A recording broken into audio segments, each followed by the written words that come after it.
Okay, good morning, good afternoon, good evening to everybody here joining us for this special end of season, end of project presentation for nutrition and water security and water quality here at El Terreno.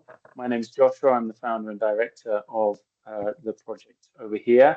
And today we've got a fantastic presentation, takes the legacy from this time last year when we had our first interns beginning to look at the issues of water quality and especially how that affects children and young people in these rural areas, which really has an impact on the rest of their lives. So it's really great that this project has continued over the last 12 months or so.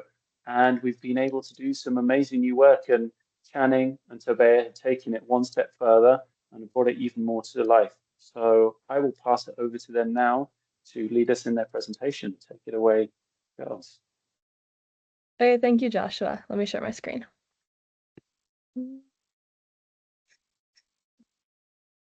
So thank you so much, everyone, for coming. I know you all are busy and have other stuff to be doing, but it really means a lot that you're here to learn about our project where we worked with water filter installation with kids. And just before we start talking about our actual project, we can just introduce ourselves for a minute. So my name's Channing. I'm from the United States. I'm 16 years old, and I go to R.J. Reynolds High School, which is in Winston-Salem, North Carolina. Hi, my name is Tabea. I'm from Austria. I'm 20 years old, and I'm currently studying environmental resource management at the Boku University in Vienna. Okay. So first, we would like to start with some project context, so you know what we've been working on and why. So in the community of San Juan, which is near where we are right now, or I am right now, there is up to 80% malnutrition. And we didn't only install filters in San Juan, but it's very similar in the other communities as well. And also there is a problem with intestinal parasites that kids have, and that is due to the poor water quality in the communities. So that's why we installed the filters. Yeah, and like Joshua said, we didn't start this project, actually started last year with other interns like Toby and others, and they did more of the preliminary research where they found that there was up to 80% malnutrition. And they also did more specific research on which contaminants are in the water and making it unsafe. And they also did prototyping on water filters where they originally were building their own filters from scratch. And they actually installed one in the nursery. However, after some time passed, it wasn't as efficient or as effective as they were hoping, so they decided to move more into commercial filters. And they raised $1,500, which bought them 4 filters, and then the Good Omen Distillers donated 4 more filters, so there was 8, and they were able to install one in the health center in San Juan, and they did 3 in nurseries and also 2 in schools. And the more main focus was working on nutrition. So he created a workshop and program for new mothers to focus on nutrition for their kids. And this was just more of the preliminary work, which led us to be able to work on our project the way we did it.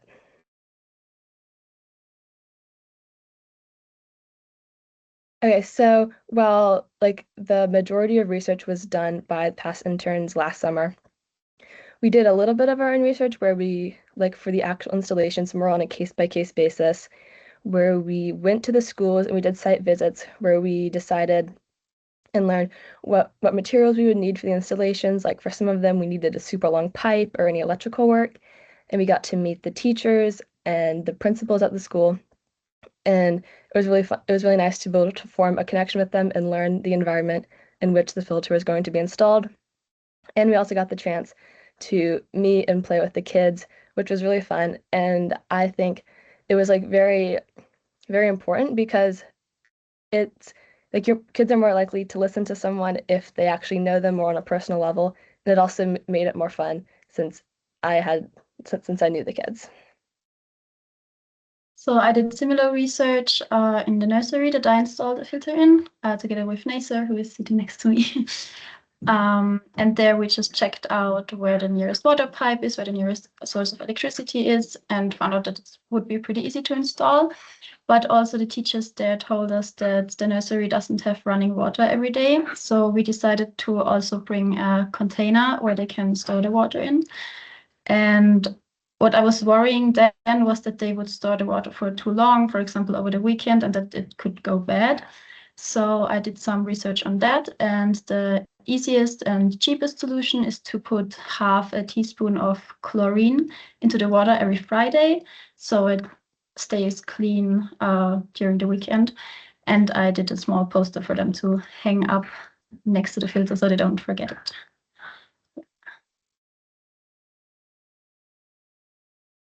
See, and this brings us to what we wanted to do for this project. And so, like we said, the schools did not have clean water and they were using it to cook, which can lead to kids getting sick and we just generally weakened immune systems and stunted growth.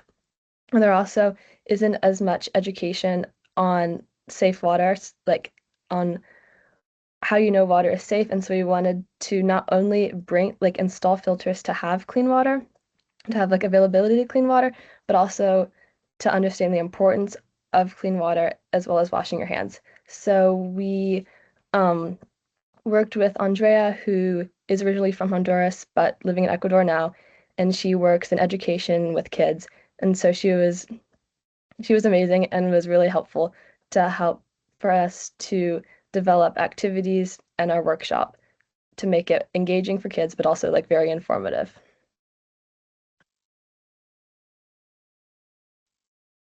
And so the general design of this project is first we did our site visits and on-site research, which I talked about before. We would meet the principals and meet the teachers and meet the kids. And then we would do the installations, which in my case was done by my dad and Nasser. And then Andre and I, and later a few other interns, we would do the workshop with the kids. And the kids were aged anywhere from, like in the schools, from 4 to maybe 12, and anywhere from 15 kids at once up all the way up to 50. And the goal of this project was to have the kids understand the significance of the water filter installation by educating them on the importance of clean water as well as hand washing and also the risks of drinking contaminated water. And here in this photo, this was with the dirt in the ditch, this was the result of the site visit where we learned we had to bring the running water from really far away. And so like members of the community and the kids came together to dig this ditch, which I think is really moving because it was a whole community effort to work together to bring clean water.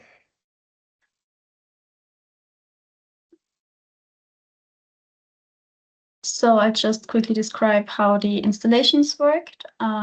So I can only talk from my case when we installed it in the nursery. So the water source was outside of this building, so we just put a hole through the wall to pull the pipes through and connect them to the pipes of the water filter. And then this water filter has 4 steps. The first one, so I put numbers there. The first one is with sediments, and it filters the bigger dirt and mud that comes from the mountains. Then the second stage is the carbon filter, which filters odor and taste and also chlorine, because in the reservoir where they save the water, they put a lot of chlorine and that has a very significant taste. And the third one is also a carbon filter that kind of does the same, but it also filters micro pollutants. And then the fourth stage is the UV light filter. That's why we needed electricity. So in our case, we connected the electricity to the nearest lamp. And the UV light kills, or it disables the DNA of the bacteria and viruses that could be in the water so that they can't reproduce and they can't spread in the human body anymore. And after this, it goes through that tap, and there you have your clean water.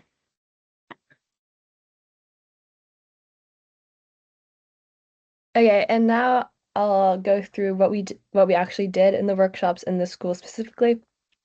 So first we would start with a fun like introduction and game where Andrea and I would introduce ourselves and what we were doing, and we'd play a game of opposites, which was always really fun, where we would say yes, they would say like we would say C, they say no, we say C, and then up and down just to get everyone like to get our energy and like come together and just like get yeah, and just like get some energy up before we talk to them for a while.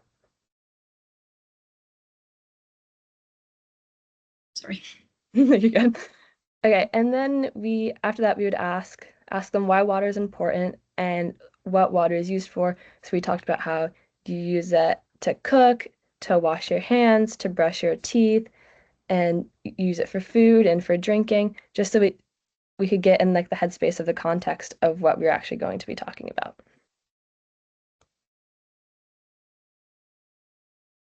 And then we would ask, has anyone seen contaminated water before? And what did it look like? And so they would say, oh, it was dirty, it smelled bad, there was like bugs, or there was dirt, there was rocks. And we would say, like, do you want to drink this water? And they're like, no, we don't want to drink that water because it's gross and it can make them sick. And then we did a fun little experiment to show them. Yeah. So yeah, for this experiment to show like up close and more hands-on what a water filter does, is we made a DIY water filter in a plastic bottle where it was like a 3-liter bottle, and I'll talk like more in detail about it in a second, like all the different layers. But we would have kids come up, like we would show all the ingredients, and we'd have kids come up and pour it in, and we could put the water in, and you could see it filter through. But in the next slide, I'll talk more about the different levels, layers, and what they do. Okay, so this is what the filter looks like. So I'll start with the cotton balls, which we pulled them apart and put them in the bottom of the bottle so that it was fluffy, but it was nice and hard and compact, so it wouldn't fall through. This would keep all the other stuff at the top and also catch any like final sediment that had not been filtered out. Next, we put the activated charcoal, which was a whole journey to try to get that, but when we got it, it was really helpful because it, like as Tabea said, it filters out chlorine and chemicals and bad odor and bad taste, and it also does make it look more clear in the end. Then above that, we put sand, which is used to filter out smaller like sediment and dirt and rocks. And then above that, we put small rocks and then even bigger rocks, which would help catch any other big rocks or sticks or leaves or anything that was in the water. And as you can see, we put in water that was basically as dirty as I could make it. I would have like a bottle and some dirt and just shake it up and pour it through. And then at the bottom, you can see how it would come out almost super, super clear, which was always really exciting to see it come through. It was always a little bit nerve-wracking. So I was like, is it not going to work this time? But it always worked. And I think it's a cool way to show like really the difference between dirty water and clean water. And clear water, sorry. And oh, I forgot to say this before, but one thing that we really focused on talking about was the difference between. Oh wait, sorry. Okay, so while we would wait for this filter to work, because it takes a while for the dirty water to get through all the different layers of the sand and the rock and the charcoal. So then we would talk like more generally about how water filters work, specifically about how the one we were installing worked. And so we would give a brief little explanation like she just did. We would hold up a picture of the filter and explain the different parts and how the water like filters through and how it can go from being dirty and unsafe to drink to safe to drink and why we were installing it in the school.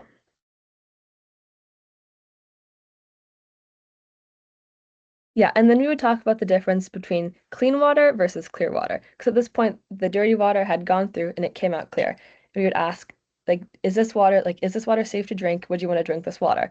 And sometimes we would get mixed answers of yes and no. But this is a good opportunity to explain the difference that even though water can be clear and it may look safe to drink, it actually isn't because it's still full of like parasites and bacteria that can still make you sick and we talked how they're like little invisible monsters that can get in your stomach and make you sick. So even though water may look clear and it may look safe to drink, that it's not actually clean, and that you need to go through some other further steps to make sure water is safe to drink. But even though we couldn't actually drink the water at the end of this experiment, it was still a nice visual representation. And so after we said, like, this water isn't safe to drink because it's not clean, even though it's clear, we'd go through different ways that you know water is safe to drink at home. So, of course, there is a water filter, but it's not as likely that every house or every like small community will have a filter. So we would explain that you need to boil water for a minimum of 3 minutes because this will kill the bacteria and the parasites. And then there's also chemical treatments that can be done either commercially with big companies or like with chlorine tablets and other like chemicals that can like kill all of the germs and bacteria in the water, which means it's safe to drink. And then we moved more away from contaminated water, and then we talked about hand washing. And at one of the schools, we're very lucky and had some of the doctors from the San Juan Medical Center, and they came and talked to the kids and showed them the different ways to wash your hands, like how you have to clean in between your fingers and your nails and your thumbs and your wrists, and how you need to do it for at least 20 seconds. And they also like brought hand sanitizer so they could actually do it and like feel what it's like to be cleaning your hands in all those places. And we also would give them the example of you're playing with your friends and then you're thirsty, so you go and you drink clean water from the filter, but you drink out of your hands and you still get sick.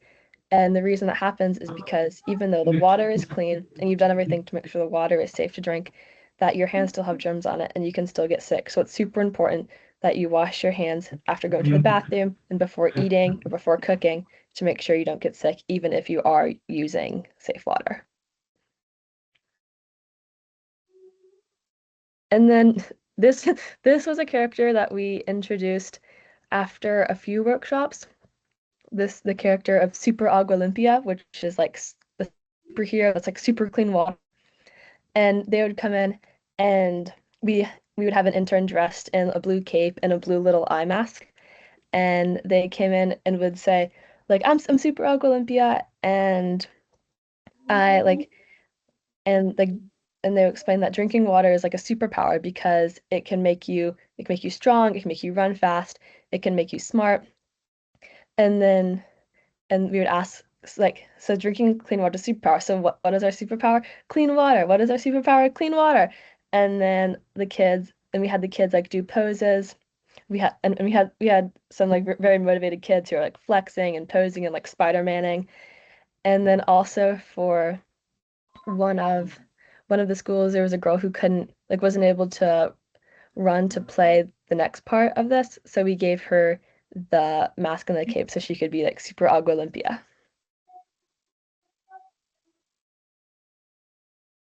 And then one of my favorite parts of the workshop was a tag game that Andre and I had made, where we covered ourselves in germs. So we were contaminated water, we hadn't washed our hands, we didn't boil the water, so we were just like sick. And we would try to go and tag the kids. But if the kids could be safe if they ran to different bases. And the different bases were, as you can see here, hand washing. There is also boiling your water and a water filter.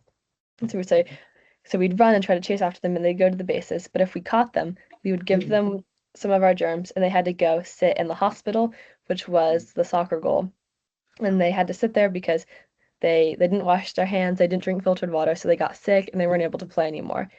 And then after we had finished the game, we would all come back together in the goal. And for them to be healed and get out of the hospital, we'd ask a question about something we had talked about in the workshop. So one question I would ask a lot is clear water always safe to drink? And then if they got it right, they would be safe and get out of the hospital. Or also, like, how long should you boil water for? How long should you wash your hands for? There's general questions like that to make sure like the main messages are understood.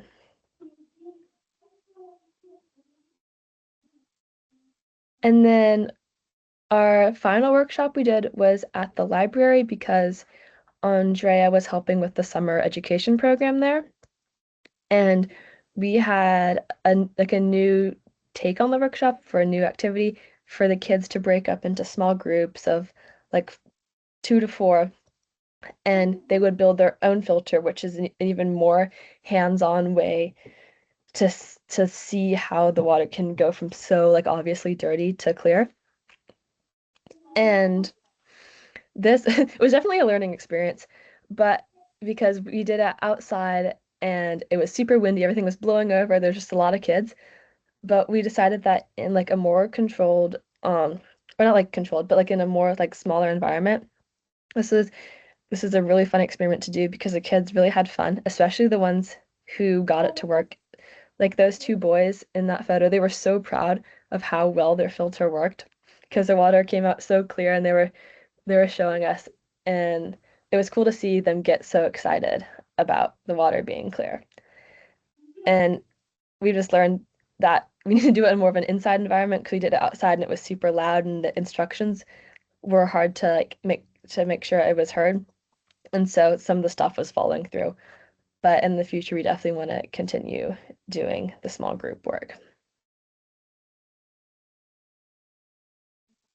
Okay, so I also wanted to do a workshop in the nursery where I installed a filter, but the kids in the nursery are 2 to 3 years old, so we were a bit worried that they could lose interest. Like as Channing mentioned, the DIY water filter takes a long time to work. So Andrea and I decided to come up with some other activities that feel maybe more like games or short experiments so that it's more age appropriate for the nursery kids. So first we did 2 games about hand washing, or 2 experiments about hand washing. One you can see in the bottom right picture. We put a piece of paper in a Ziploc where we drew a hand on and germs.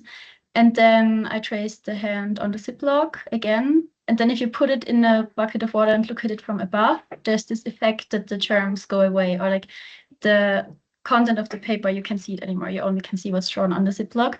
So it looks like the germs are erased by putting it in water. And we also put soap in the water. So the kids would learn that germs are scared of soap and water. And the second hand washing experiment was we put some pepper on water, and then the kids would put soap on their fingers and then touch the water, and the pepper would just go away from their fingers. It's also kind of the reaction, I think, because of the water surface that's broken from the soap. And they also learned from that germs. So we said the pepper are the germs, and they learned that the germs are scared of soap. And then we did 2 activities on clean water. One, we painted this picture. So they had different shades of blue of finger paint, and then we showed them how to paint on the paper with their fingers. And the good thing about that is they had to wash their hands afterwards, so they could practice what they learned before in the workshops. And then another activity we did was print out some water drops. Some were blue, some were gray with germs on them, and we asked them to sort the good water from the bad water. And they did really good with that. In general, I was very surprised how engaged the kids were, even though they were so young. And I really feel like the older ones understood what we were talking about. They kept showing us their dirty hands. So I think we could have even done more experiments and they would have kept engaged. Yeah, that was very surprising for me.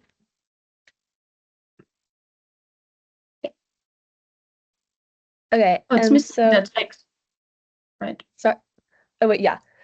So one thing that we had talked about before is that even if we just change like the views of one kid, that still makes a difference. And we really had that moment where when we were doing the Super Agua Olympia, and it's like what is a superpower? Clean water. This kid, he was standing up, he was flexing, he was jumping, he was screaming, and he was just super, super excited to be there.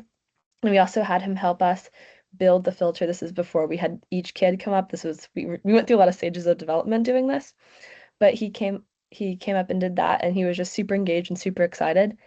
And then at the end, he came up to us and he said that he was going to be in charge of clean water at his house now, and that he was going to be in charge of like telling his family that it's important that they drink clean water.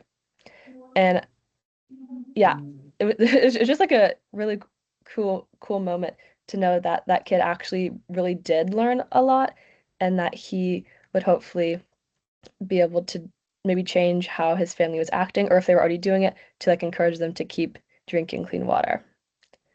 And yeah, and that's him in that photo. Yeah. So he said that he was going to be trying to clean water his house. Okay.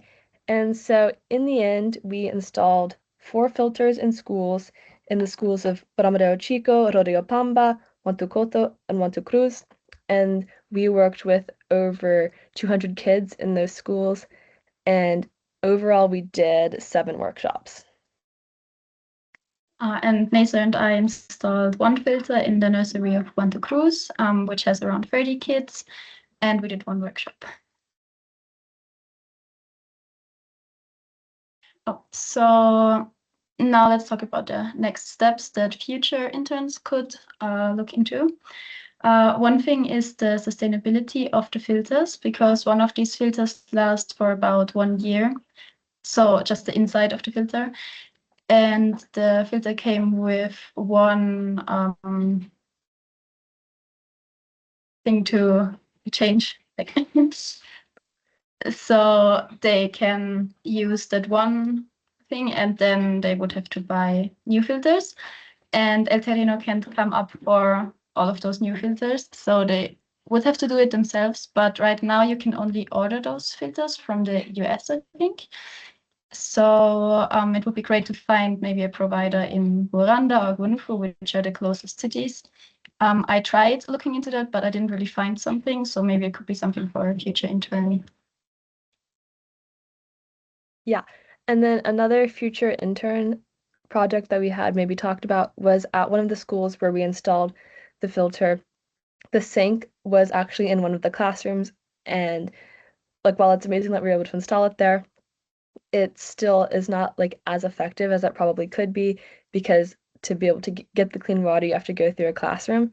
And they have one classroom that they're trying, like they're currently trying to finish building, but they haven't finished it yet because like before it was the kitchen, but now they've moved that the classroom into where the kitchen used to be. And so then if this classroom is finished, then where the classroom is now can currently be moved here, so the kitchen can be where the clean water is, which would make it a lot more impactful and effective. And like for this project, it would mostly just need to be like fundraising in order to buy the windows, because they're super big windows, and also like painting and the floor. So I think that would be a nice way for the filter to really be used to its full potential.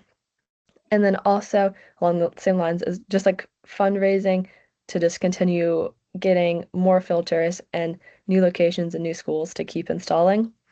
And also in my last few, like towards the end of my time there, I started working on a 2-week internship program, which I'll talk about more in detail in a second.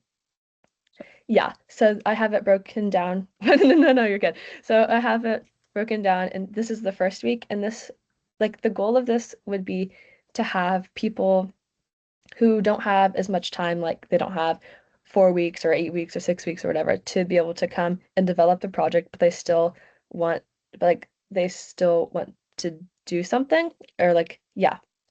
And so this would be a good way that there's not a lot of project development, but there's still a really big impact in the community.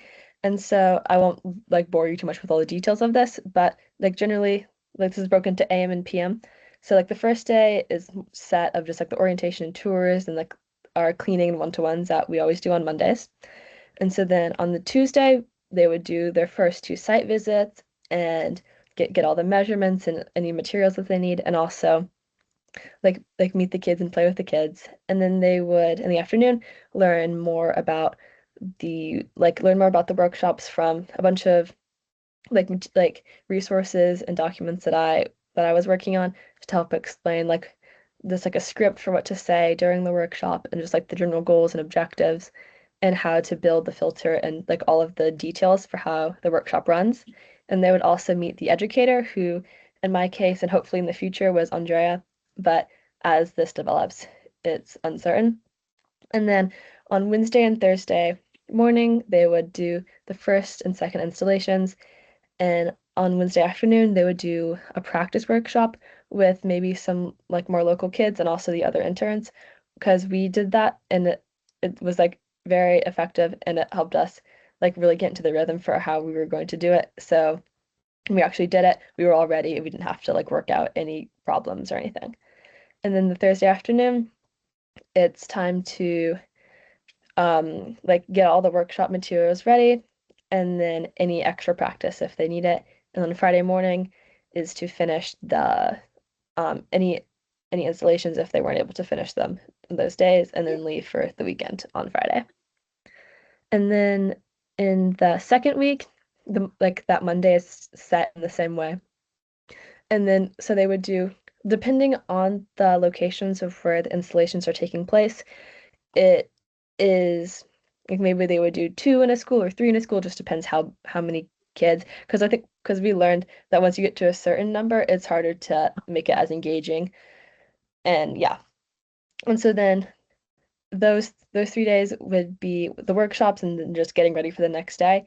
And they would also be working on a final presentation, sort of like this, where they can show like what was able to be accomplished and the impact and also yeah so they can share this and also like any others like suggestions or stuff like that they would want to do going forwards and then yeah on the last day they would like close everything do the final presentation and then leave and yeah and so I was working on like I said developing all the resources needed for that like the script, the goals and objectives, and any any other documents that they need, like when we would ask the doctors to come, and so because we thought that was really important, but they're not always available, but to be able to ask, and so just getting everything ready for them. And yeah, so I want to take a minute to say thank you so much for everyone. First of all, everyone for coming. And also, thank you to Joshua for especially me for letting for like taking a chance on me since I'm young. You haven't really done anything like that before, and letting me work on this project. And thank you to my parents, and thank you to all the teachers and all the schools who let us come in and spend time with the kids. And thank you to Andrea for all the work that she did to have all this be possible. We really could not have done it without her. And the biggest thank you goes out to Nasir for all the work that he did, making this possible with helping with installations and all the coordination activities, because he really stepped up and it's really, really appreciated. Thank you. And so now, so now, are there any questions? Right. Should I stop sharing the Fantastic. screen? Yeah, that would be great so we can see everyone's faces. Well done, girls. Amazing. Great, great work. That was one of the best presentations we've had, I think. Like in Really? terms of really kind of clear, systematic presentation, and it just shows how much work and how much effort you put in. So congratulations for that, Thank and all, you. of course, all of the hard work that you've done. So we will be open to some questions in a second. Bridget, you've opened your mic. Have you got a question right now? No, but thanks for joining. And I see it's a very important work you do there. And I see in Austria it's we have clean water. It's normal to have clean water, and so I see it's really important what you do there for the kids in special.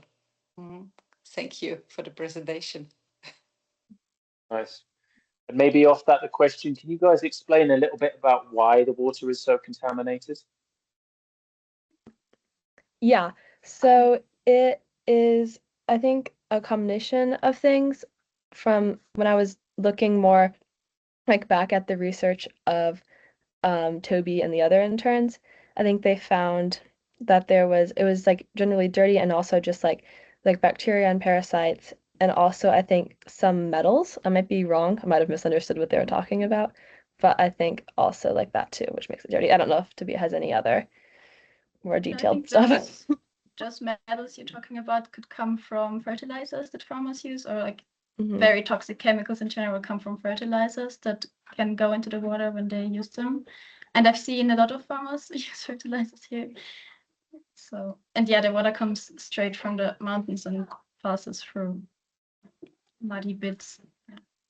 Yeah, and just can In regions that originally used to be all native forest, and just over the last 20 or 30 years, that's all been deforested and replaced with potato farms, which is where a lot of those fertilizers come in, and with cow pasture for cows, which is where the bacteria and parasites specifically come from. And with very little or reliable filtration and storage, then we've got a lot of problems when it comes to water quality and water security. So that's kind of the origin of it. So, does anybody else have any questions? Maybe you can raise your hands and open your camera. It'd be great to hear and see you if you have any. In the meantime, a question for you guys from me. What's the most rewarding part of this project? I think maybe just like once the installation is done and like the water is coming out clean, because for one of them where we actually had the installation finished, by the time we finished the workshop, we brought like after we had done all the activities that I talked about, we all the kids came together and we just like passed out cups of water so they were able to drink it. And I think that was like really rewarding to see just how it all came together because like we had like done the research, done the installation and it worked and we had done the workshop and it just all came together to have clean water. And also I just really liked like meeting the kids too. Yes, for me, it's very similar. It was after installing the water filter. You could really tell how grateful the headmaster and all the teachers were. The headmaster even drove us home for free after. So yeah, it really showed that the work paid off after. Yeah. Thank you. Do they have enough water? Yes, so in the dry season, as I mentioned in the nursery, they don't have running water all the time. So that's why we installed the container for them to save more water. But I think in the rainy season, they do have enough. Yeah. And at one of the schools that we installed it at, their running water like wasn't working during that time. And so I don't know if maybe now we've had it like finally tested, but they were still carrying like some of the pictures that we had at the beginning where the kids are carrying it from the well. That was because their running water wasn't functioning, so it wasn't coming out of the sink. So they were just getting it from the like reservoir there. Also in the school in Juan Cruz, the water pressure is too low to install a filter because it needs a bit of pressure to get the water through. So that is also a problem. Yeah, so we've got a Mediterranean climate here, which means that we've got a long wet season and a long dry season. And when Channing was here, we were really just at the beginning of the dry season. Even so, as you mentioned, some of the schools already begin to suffer with the water shortages, which is part of our reforestation efforts and other projects that we try and work on those issues. But as we head further and further through from September onwards, we'll begin to see that more and more. And some communities only have water maybe once or twice a week. So it's a really big issue, largely to do with the reforestation. But as you can imagine, climate change also has a big impact on that, with making the dry seasons more intense, so drought, and in the wet seasons more intense, so landslides and floods. See, I just saw that my mom asked a question. I don't know if I'm like not at liberty, but like if I have the authority to answer this, but like I think this would be a really like this would be a Can you really read the interesting question first? Oh yeah, sorry. The question was, how many interns would you want to participate at a time in the 2-week program? Is this a group program for high school students? Yeah, I think this would be, like personally, speaking from experience, I think this would be a really interesting program for high school students because they don't have to do as much of the product development and they don't need as much like technical expertise, which was something that I was more worried about at the beginning since I'm like still in high school. I haven't like professionalized in anything yet. But this it would be like more set out, but there's still like a very clear impact and clear directive. And I don't know how many people would like want to do that because I think for the workshops it would be like I think at a certain point if you have too many people it's just like overbearing and it's not as like exciting. So maybe like 3 to 4 could do the workshops at a time, but there could be multiple things going on at the same time, like at multiple places. So I don't know. But yeah. Right, nice question. Any more questions? Joshua, since Joshua asked what was the most rewarding, I'll ask was the most challenging. Ooh, okay. Most challenging. I don't know, maybe just like we said, like at the schools where there wasn't water functioning. So like you not like because like oh like we didn't get the reward of doing it, but just because like it's not going to actually be like implemented as soon. So like they're still not like fully drinking clean water, which I think is like still challenging. And also like on like a less serious note, the library workshop was just like pretty chaotic, but it wasn't like super challenging because the kids definitely still had fun. But yeah, yeah. I think for me it was very challenging to come up with ideas how to teach 2 to 3 year old kids about clean water. So yeah, as I mentioned already, I had no idea which attention span they would have. I've never worked with kids before, so that was a bit challenging for me. Yeah. Yeah. Kudos to you for that, for those kind of gains and stuff. I thought that was great. Thank you. Absolutely. Nasa, as the project coordinator, what comments and questions do you have? I don't have any question. What I would like to say is congratulations both you guys for your huge work here in my country, in Atandagua, where is El Terreno. Also, thank you so much, Gary, for your support when we were studying a couple of fields here in those schools. So it was wonderful to expand with you and also get an experience of you. So yeah, thank you so much, guys, for spending here with us and focus your your vision in those communities. Well done. Thank you. We couldn't have done it without you though. Oh, also, I see that my mom has another question. Should I read that one out? Okay. She asks, if the schools have clean water, are there any ideas of how to help them get clean water at home? That's a good question. Like I'm trying to think besides any way that's instead of just like carrying the water to find a way to maybe do some sort of like have some sort of like bigger reservoir to hold all of it, like in a more central location or something. I'm not totally sure. But yeah. Yeah, I don't know if Tabea, you have any ideas? Yeah, I also thought of carrying it first, like just let every kid bring a bottle of water and take it from school. But I mean, the idea of the bigger reservoir is a good idea. But I learned from experience that it's very hard to make a reservoir bigger or make a reservoir because that was part of my other project and it's really hard to get people to do it. Yeah. Yeah. I mean, it's a really interesting question because at the end of the day, you'd want everyone to have their own water filter, right? Each one of those water filters, when you take into account the filter, the spare parts, the delivery, the pipes that you need to connect it, electricity and the installation, you're looking at about $250 each. And when you're looking at over, you know, 3,000 or 4,000 people in the region where we work, that's obviously a lot of money. So it's difficult. Jill's mentioned community water areas. I think that's a possibility. The lowest hanging fruit, if people can see the value of it, is is education, and therefore either chlorine or boiling water, because that means everyone can do it at home. But that does take time, but I think more importantly, you need to see the motivation of that as a need, you know. So any ideas of how you think you could help to change the kind of mentality of local populations?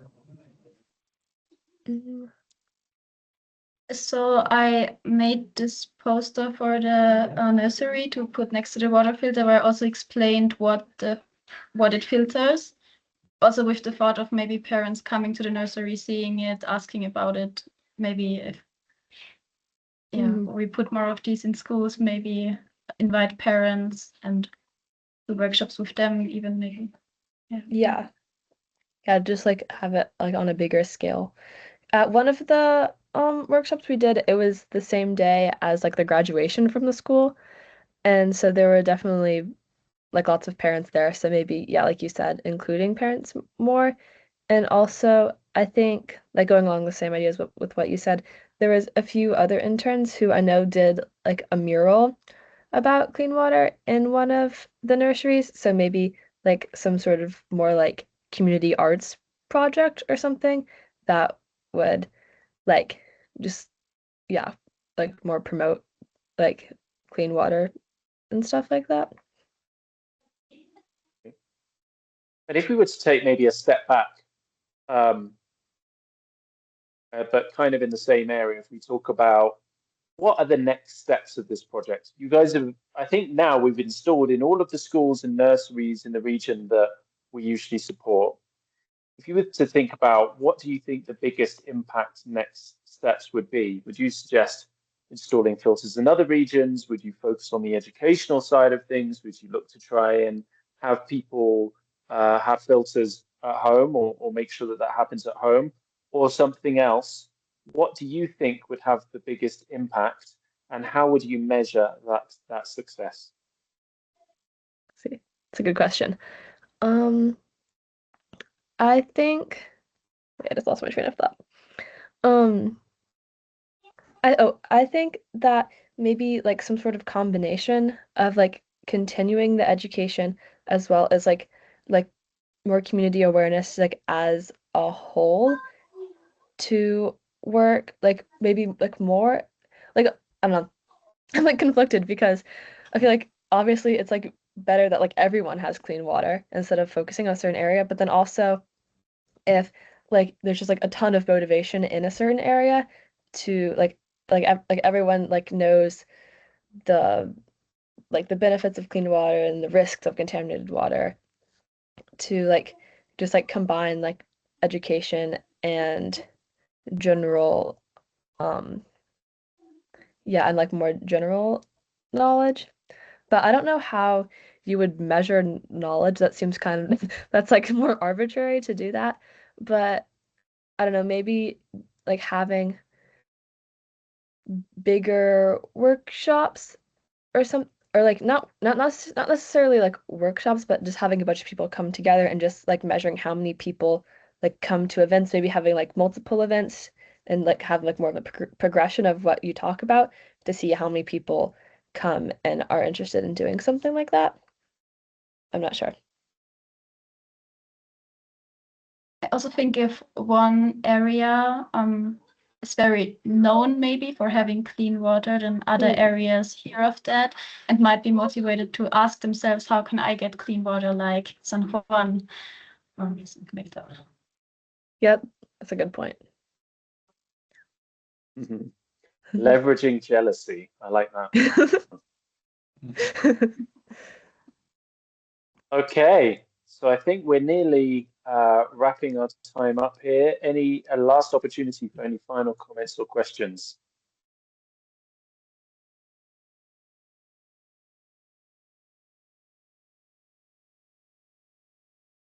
If not, I want to say congratulations to both of you, especially Channing for starting this project off and really spearheading it and taking it forwards, and for making the time to be able to come back even several weeks after you've left That shows a real level of commitment to this project, and I really hope it serves you going forwards, and that you're able to, find a way to move forwards. And because I know this is an area that you're really passionate about, and find more opportunities to doing it. Thank you for laying the foundations for future people to come and do more work like this.